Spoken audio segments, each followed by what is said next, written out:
Hello students, मेरे YouTube channel पर आपका स्वागत है। आज का हम टॉपिक है त्रिकोणमिति के सभी सूत्र। त्रिकोणमिति के सूत्र बनाना आपको बाकायदे बताऊंगा कि किस प्रकार ये त्रिकोणमिति के सूत्र बने हैं और किस प्रकार आगे वो साइन थीटा कोस थीटा वाली टेबल बनेगी, तो वो भी मैं आपको बताऊंगा इसी वीडियो में। तो बने रहना वीडियो में अंत तक। तो सबसे पहले बात करते हैं त्रिकोणमिति में। त्रिकोणमिति में पाइथागोरस प्रमेय। ये पाइथागोरस प्रमेय होती क्या है? तो पाइथागोरस प्रमेय लागू होती है समकोण त्रिभुज पर। किस पे? समकोण त्रिभुज के। समकोण त्रिभुज क्या होता है? जिसका एक कोण कितना डिग्री हो? 90 डिग्री। और 90 डिग्री के कोण को क्या कहते हैं? समकोण। तो समकोण के सामने वाली भुजा क्या होती है? सबसे बड़ी भुजा। तो सबसे बड़ी भुजा को, सामने वाली भुजा को तो क्या बोलते हैं? कर्ण। ठीक है। और अगर ये कोण थीटा है तो थीटा के पास वाला नीचे वाले को अपन क्या बोल देते हैं? आधार। और थीटा के सामने वाले को क्या बोल देते हैं? लंब। ठीक है। इसको अपन कर्ण को तो लिखते हैं के से, आधार को लिखते हैं ए से और लंब को लिखते हैं एल से। तो पाइथागोरस प्रमेय कहती है कि समकोण त्रिभुज में सबसे बड़ी भुजा का वर्ग, सबसे बड़ी भुजा है कर्ण, तो सबसे बड़ी भुजा का वर्ग शेष अन्य दोनों भुजाओं के वर्गों के योग के बराबर होता है। मतलब कर्ण स्क्वायर बराबर क्या हो जाता है? आधार स्क्वायर प्लस लंब स्क्वायर। ये प्रमेय होती है। कर्ण स्क्वायर बराबर आधार स्क्वायर प्लस लंब स्क्वायर। अब थीटा पे निर्भर करता है लंब और आधार। देखो कैसे? 90 डिग्री के सामने वाला तो हमेशा कर्ण होता ही है। अगर ये कोण थीटा होता है तो थीटा के सामने वाला ये क्या हो जाता है? आधार, और सामने वाला क्या हो जाता है? लंब। बस इतना सा फर्क होता है, ध्यान रखना। ठीक है। अब है त्रिकोणमिति अनुपात। त्रिकोणमिति अनुपात में आपको ये अनुपात है, ज्या बोलते हैं इसको। ऐसे कैसे याद करनी है अपने को? Sine theta, cos theta, tan theta, cot theta, sec theta और कोसेक थीटा। ऐसे कैसे 6 ज्यामितीय अनुपात है। इसी क्रम में याद रखना है अपने को, क्योंकि इसी क्रम में सूत्र बन जाते हैं। देखो कैसे इनके सूत्र बन जाते हैं, ऐसे याद कर लेना। लाल बटे कक्का, पहले से पढ़ते आ रहे होंगे, लाल बटे कक्का। ठीक है। अब इनको पढ़ते कैसे हैं? साइन थीटा ऊपर तो लिख देते हैं लाल बटे कक्का, फिर लिखते हैं sine theta cos theta tan theta, फिर cot theta sec theta cosec theta. जैसे मैंने क्रम से बताया था वैसे ही sine theta cos theta tan theta और घूमते हुए cot theta sec theta cosec theta. तो देखो पढ़ते कैसे हैं? ऊपर वालों को तो ऐसे पढ़ते हैं, साइन थीटा का लंब बटे कर्ण, कोस थीटा का आधार बटे कर्ण, टेन थीटा का लंब बटे आधार। मतलब ऊपर वाले का तो ऐसे पढ़ते हैं सीधे सीधे बिल्कुल। ठीक है। और नीचे वाले सूत्रों को क्या पढ़ते हैं? इनको उल्टा पढ़ते हैं। उल्टा मतलब कैसे? कोट थीटा का सूत्र पढ़ना है आधार बटे लंब, सेक थीटा का पढ़ना है कर्ण बटे आधार, कोसेक का पढ़ना है कर्ण बटे लंब। ठीक है। ऐसे कैसे हो जाएगा? मैं एक बार लिख के भी बता देता हूँ। साइन थीटा का हो जाएगा लंब बटे कर्ण, कोस थीटा का हो जाएगा आधार बटे कर्ण, लिखता जाता हूँ यहाँ। टेन थीटा का हो जाएगा लंब बटे आधार, कोट थीटा का उल्टा आधार बटे लंब, आधार बटे लंब, सेक थीटा का कर्ण बटे आधार और लास्ट में कोसेक थीटा का कर्ण बटे लंब, कर्ण बटे लंब। इस प्रकार ये सूत्र होते हैं। इन्हीं के आधार पे आपकी पहली प्रश्न वाली है वहां क्वेश्चन निकाले जाते हैं। ठीक है बच्चों, ये समझ में आ गया होगा। नेक्स्ट देखते हैं। देखो अब सूत्र कैसे बनते हैं, आगे वाले सूत्र बनते हैं। तो देखो कैसे सूत्र बनते हैं। ये पाइथागोरस प्रमेय होती है। पाइथागोरस प्रमेय में आप क्या करो? पहले तो कर्ण स्क्वायर का भाग लगा दो। देखो सभी में दोनों तरफ कर्ण स्क्वायर का भाग लगा दो। जब कर्ण स्क्वायर का भाग लगाएंगे तो देखो यहाँ तो कैंसिल हो जाएगा। ये तो क्या हो गया? एक। इधर क्या हो गया? आधार और कर्ण दोनों का स्क्वायर है। मैं इसको ऐसे लिख सकता हूँ आधार बटे कर्ण का होल स्क्वायर प्लस लंब बटे कर्ण का होल स्क्वायर। ठीक है। तो देखो यहाँ सूत्र बन रहा है लाल बटे कक्का से, लाल बटे कक्का से। ध्यान से देखो, लंब बटे कर्ण, लंब बटे कर्ण साइन थीटा का सूत्र हो गया। तो साइन थीटा का होल स्क्वायर प्लस आधार बटे कर्ण, आधार बटे कर्ण किसका होता है? कोस का होता है, कोस थीटा का होल स्क्वायर बराबर 1। इसका मतलब एक सूत्र बन गया। इसको मैं पहले लिख लेता हूं। देखो क्या सूत्र बन गया, sine square theta plus cos square theta बराबर 1। सबसे ज्यादा काम में आने वाला सूत्र, ये पहला सूत्र बन गया, sine square theta plus cos square theta बराबर 1। अब इसको चेंज करके कैसे भी सूत्र बन जाते हैं। कोस स्क्वायर थीटा को इधर ले जाओगे तो क्या हो जाता है, साइन स्क्वायर थीटा 1 माइनस बराबर 1 minus sine cos square theta. अगर कोस को इधर रखोगे साइन को ले जाना उधर, 1 माइनस साइन स्क्वायर थीटा। ऐसे सूत्र बन जाते हैं। ठीक है, तो इस प्रकार आप सभी सूत्र बनाने ना देखें, है ना। एक बार आधार स्क्वायर का भाग लगा दोगे तो दूसरा सूत्र बन जाएगा, कर्ण बटे आधार, ये बन जाता है सेक स्क्वायर थीटा बराबर 1 प्लस लंब बटे आधार, लंब बटे आधार होता है टेन का, तो ये सूत्र बन गया ten square 1 plus ten square theta बराबर हो जाता है सेक स्क्वायर थीटा। अब की बार आधार का भाग लगा दिया, ये सूत्र बन गया। नेक्स्ट में आप लंब का भाग लगा देना, लंब का भाग लगा दोगे सभी में तो अलग सूत्र बन जाएगा, कर्ण बटे लंब हो जाएगा कोसेक स्क्वायर थीटा बराबर आधार बटे लंब हो जाता है कोट स्क्वायर थीटा का, कोट स्क्वायर थीटा प्लस 1। ये तीसरा सूत्र बन गया।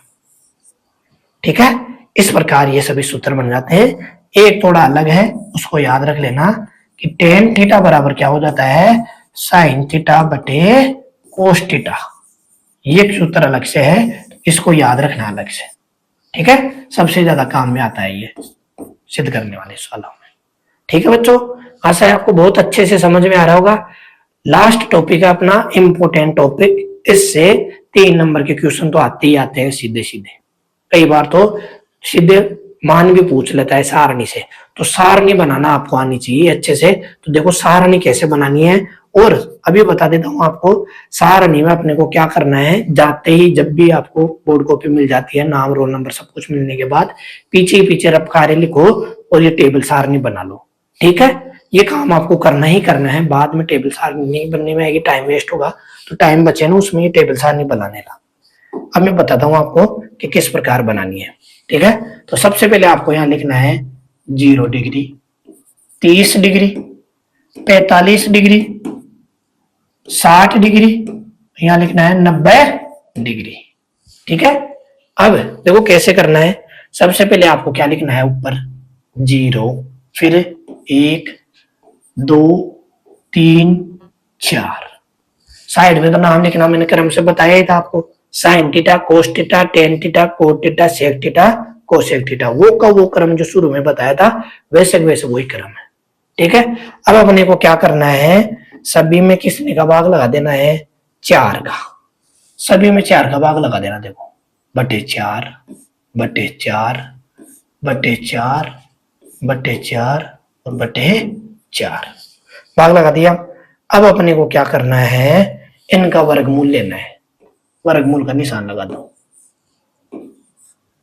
ये लो भाई, वर्गमूल का निशान हो गया। ठीक है, अब देखो 0 में 4 का भाग नहीं जाता, जाता है ना, नहीं जाता, क्या जाता है, इसका आंसर क्या हो जाएगा 0, और 0 का वर्गमूल भी क्या हो जाएगा 0, तो यहां तो क्या लिख देना 0।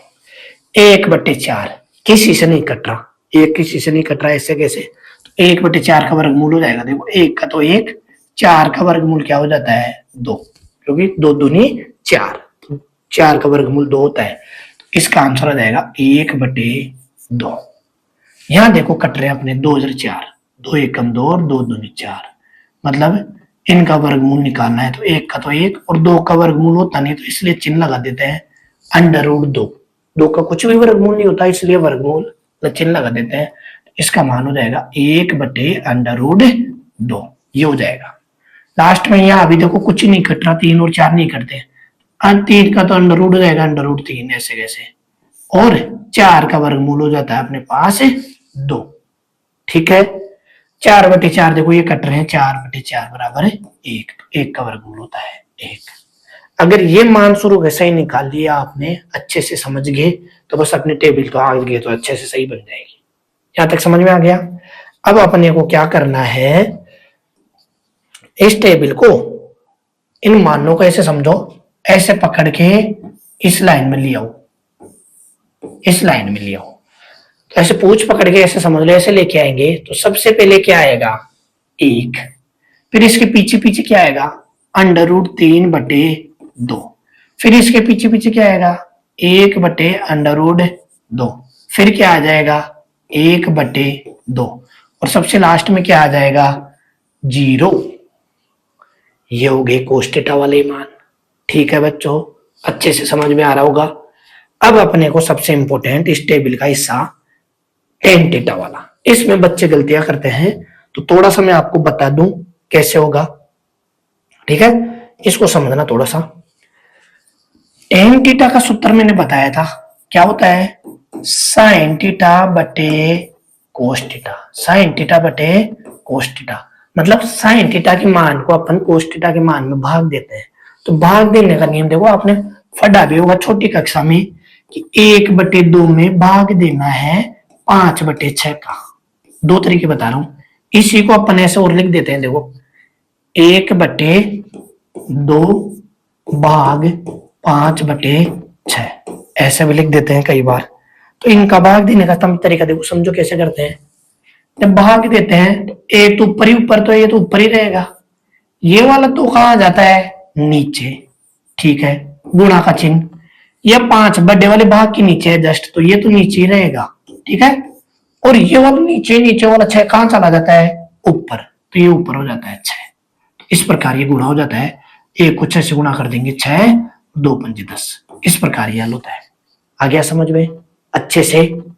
देखो दूसरा तरीका भाग देने का, ऐसे भी भाग दिया होगा, आपने पढ़ा होगा छठी कक्षा में, 1/2 भाग का चिन्ह की जगह क्या कर देते हैं, गुणा का चिन्ह, और अगली संख्या क्या कर देते हैं, उल्टी, तो 6/5। तो बस वही ऊपर वाली संख्या ऊपर से गुणा, 6 एकम 6 और 2 पंजे 10, 6/10 सेम आ रहा है। ठीक है, तो सेम तरीका है वहां करना है, साइन थीटा पर अपने को कोस थीटा का भाग देना है। देखो कैसे, tan थीटा, tan 0 का मान निकालने के लिए 0 में 1 का भाग देना है, साइन थीटा बटे कोस थीटा। तो देखो 0 में 1 का भाग देंगे तो ये तो सरल ही है, ये तो क्या आ जाएगा, 0। अब यहाँ भाग देना है, देखो 1/2 में √3/2 का भाग देना है, ध्यान से देखना, 1/2 में √3/2 का भाग देना है। तो मैंने जैसे बताया आपको कि एक तो ऊपर ही ऊपर है, एक 2 कहां आ जाएगा, नीचे, √3 पहले से नीचे है, ये तो नीचे नीचे वाला 2 कहां चला जाएगा, ऊपर, ये हो जाएगा 2। ध्यान से देखेंगे, 2 से 2 कट जाएगा, ऊपर तो हो जाएगा 1 और नीचे क्या बच जाएगा, √3, 1/√3। ध्यान से देख लेना इसको अच्छे से, नहीं समझ में आए तो दोबारा घुमा पीछे करके भी देख सकते हो वीडियो को। तो इसका आंसर आ जाएगा 1/√3। अब ये तो सरल है, 1/√2 में 1/√2 को भाग देना है, ये तो समान संख्या है, समान संख्या में समान का ही भाग देते हैं तो 1 आता है। ठीक है, ये देखो इसको करना है वापस से, मैं इसको मिटा रहा हूं एक बार, फिर आपको वापस से बता देगा। √3/2 में 1/2 का भाग देना है, तो वही तरीका, √3 तो ऊपर, ये 2 वाला नीचे आ जाएगा, गुना 1 नीचे है, ये नीचे ही नीचे वाला 2 कहां चला जाएगा, ऊपर।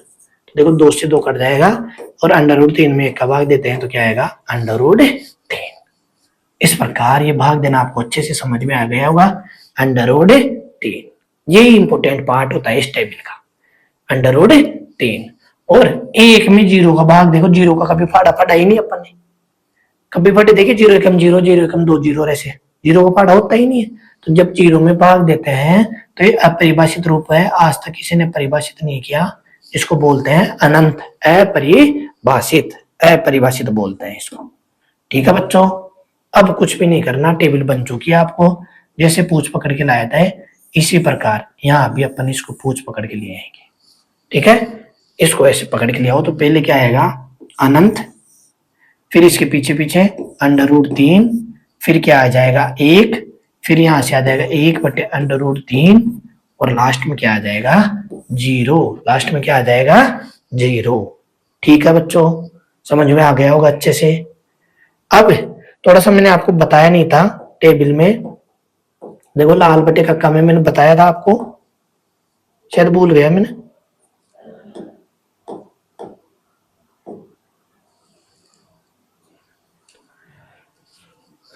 लाल बटे कक्का, लाल बटे कक्का, इसमें बताया था कि sign theta, cos theta, tan theta ये क्या होते हैं, उल्टे सुल्टे होते हैं। देखो कैसे, साइन का उल्टा कोसेक, कोस का उल्टा सेक, टेन का उल्टा कोट। बस ये चीज ध्यान रखना। तो यहाँ अभी यही चीज मैं बताना चाह रहा था, पीछे ले गया था आपको, कि सेक किसका उल्टा होता है, कोस का। सेक उल्टा होता है कोस का। तो अपने को यहाँ कुछ नहीं उल्टा लिखना है, अपने को यही बताना चाह रहा था मैं कि एक का उल्टा एक, इसका उल्टा 2/√3, इसका उल्टा √2/1 करेंगे तो √2, एक लिखने का कोई मतलब ही नहीं, एक का भाग देंगे √2 ही आएगा। 1/2 का उल्टा 2/1, तो इसको भी 2 ही लिखेंगे। जीरो का उल्टा लिखेंगे मतलब जीरो के नीचे एक मान सकते हैं, इसका उल्टा है क्या हो जाएगा 1/0, और 1/0 का मतलब वापस से जीरो को भाग देना पड़ेगा, तो अपने को क्या लिखना पड़ेगा, अपरिभाषित अनंत लिखना पड़ेगा। ठीक है बच्चों, अच्छे से समझ में आ गया होगा। अब आपको कुछ नहीं करना, वही इधर से पूछ पकड़ो और इधर ले आओ।